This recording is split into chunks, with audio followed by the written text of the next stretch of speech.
Washington Post is highlighting what it's calling Donald Trump's laundry list of increasingly bizarre claims. Take a look at this. The Post's analysis reads, quote, "It's difficult to try and compare the relative ridiculousness of Trump's claims over time. But there is no question he has pushed the envelope in new and astonishing ways." Let's recap 10 of the most recent examples. Number one, his claim last week that a massive crowd at a rally for Vice President Kamala Harris, quote, "didn't exist and nobody was there." Trump wrote on social media that photos and videos of the crowd were AI generated, which they were not.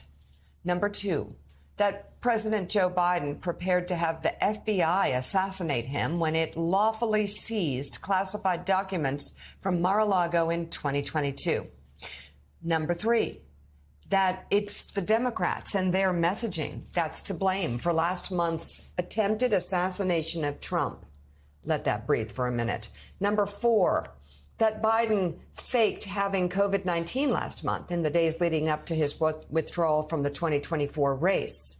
Number five, that Trump was nearly in a helicopter crash with former San Francisco Mayor Willie Brown, after Brown insisted last week that the incident never happened.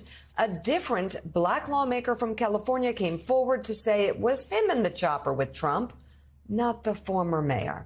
Number six, that Biden will try to reclaim the Democratic nomination at next week's Democratic National Convention.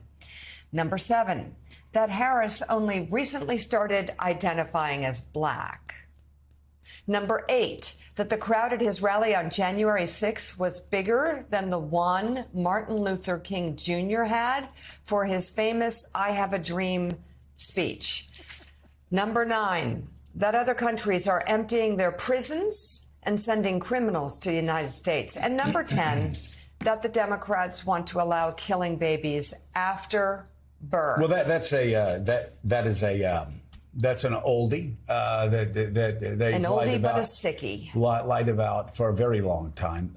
So Jonathan Lemire, yesterday, Jonathan Chait wrote a column for New York Magazine talking about the real media bias. And that it's not on the left against the right, against Donald Trump, that in fact it is the mainstream media desperate to just keep this narrative going that this is an election just like any other, that, you know, acting like it's Clinton versus Dole in 1996, ignoring these extraordinarily bizarre claims that would be disqualifying. And I've seen it time and again, a lot of people that sit around and, you know, oh, my God, the media, it's so biased against Donald Trump. And then Donald Trump will go out and say that a crowd of 10,000, 15,000 doesn't exist and it's AI generated.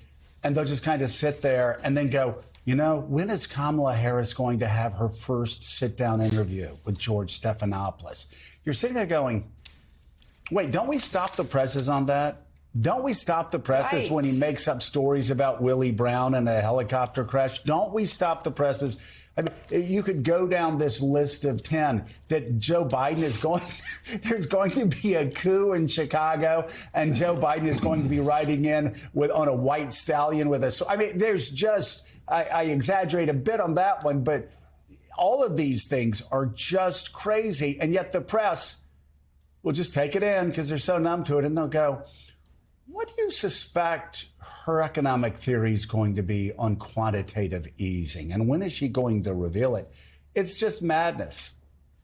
I think you hit a key word there is numb. I think that the media and a lot of Americans have just grown used to the insane ramblings from Donald Trump. And I think sometimes that the media struggles to give them the coverage they deserve. Now, I think that the press has done better in 2024 than it did in 2016, to be sure. Progress has been made, but there's a long way to go. And part of it is because Trump is, as we've discussed on the show a lot, has this false fire hose of falsehoods. It's almost tough to keep track of everything that he does, to put it in the proper sort of context. I also think that, look, the mainstream, the media, and I won't speak for everyone, but certainly, you know, outlets have suggested this, that there is this perception that the media is liberal, the mainstream media, and in an effort to bend over backwards to prove that they're not, they sometimes overcompensate, and they're not as critical with the Republican candidates as they should be. But Willie, I think what this show certainly has been doing all along is been focusing on the stakes of the election. We've been calling out Donald Trump when he lies and his dangerous policies. Yes, was there an overkill of coverage about President Biden's age?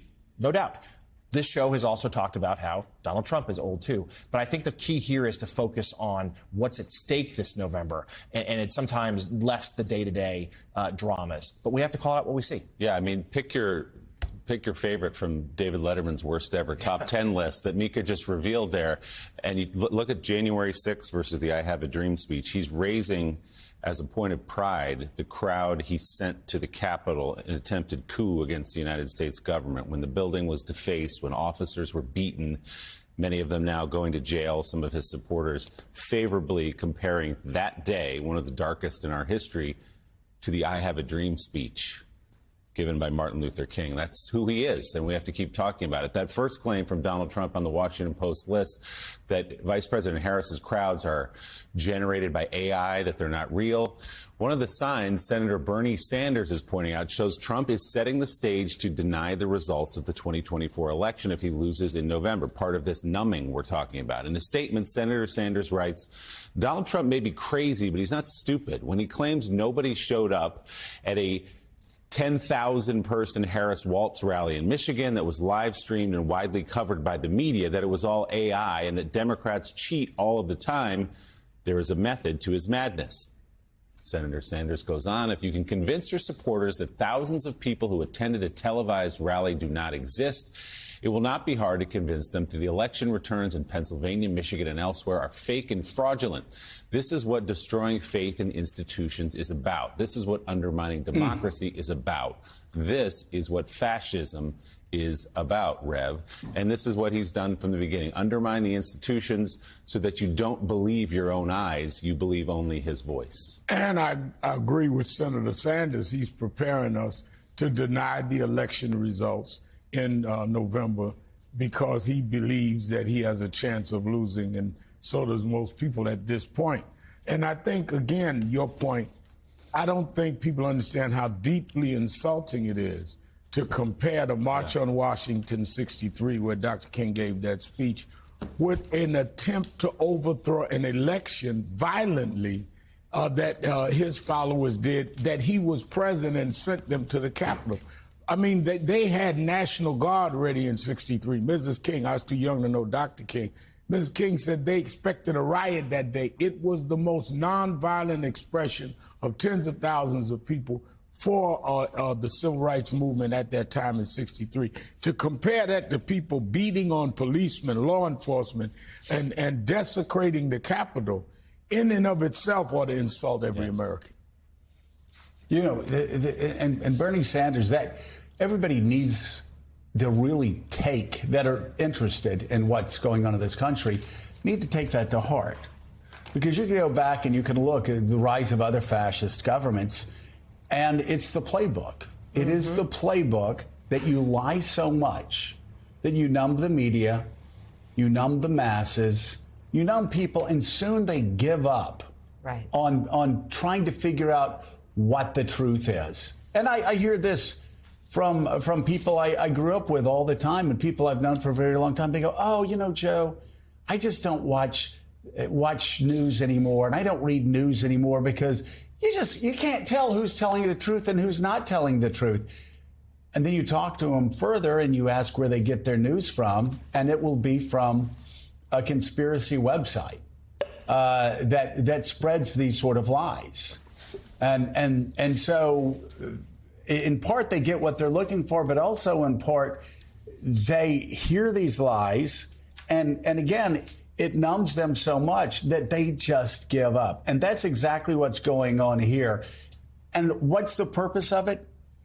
As Bernie Sanders said, it's to undermine faith in institutions. When you have a presidential candidate, a president at the time, saying, don't trust American democracy because I lost, and you have Republicans that follow along and undermine the American institution of democracy, and what Trump's own people said was the safest election ever, the cleanest election ever. And then you have a former president saying, don't trust the jury system. And then you have senators like Marco Rubio going out and saying that trial by jury in the United States of America, with all the checks and balances, is no better than Castro's Cuba. That is the undermining of institutions that radicals on the far left did in the 60s and the 70s, and that conservatives used to push back against. You know, Mika, Edmund Burke said that you can tear down institutions in a day that it took centuries to build up. Right. And that's exactly what's going on here. Again, Edmund Burke, the father of conservatism, said you can tear down institutions in a day that took centuries to build. And the essence of conservatism is to respect the institutions, to protect the institutions, and not be radicals who try to undermine and tear down those institutions, which sadly is what the so-called conservative party has been doing now for 9 years, Well, if their person doesn't win. Over the course of 9 years, if you can believe. And you think about how this show began 17, 18 years ago with Willie. It was supposed to be a discussion, Democrat, Republican, about ideas based on facts. And that's what we celebrated. The civil conversation, the joy of debate and disagreeing on issues based on facts. And today we fight for the truth.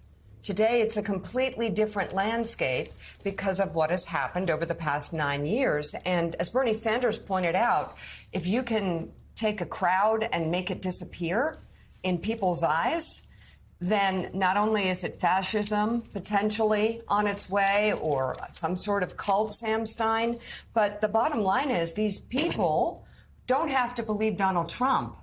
The importance is that they don't believe anything. Read Anna Applebaum's book, read Madeleine Albright's book, listen to what Bernie Sanders just said, and it's kind of frightening where this is going.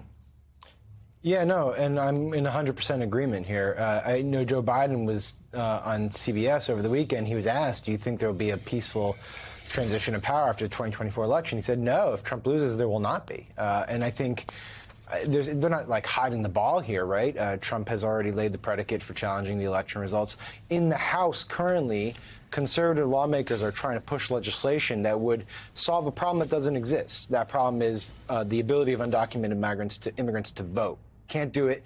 But that is too laying the predicate for challenging a result, because if that legislation doesn't pass and Donald Trump is to lose, those lawmakers will then say, look, you didn't pass this bill to protect the vote. Therefore, it was illegally won by Kamala Harris. So I do worry about what's happening what will happen in the post-election environment if Trump loses.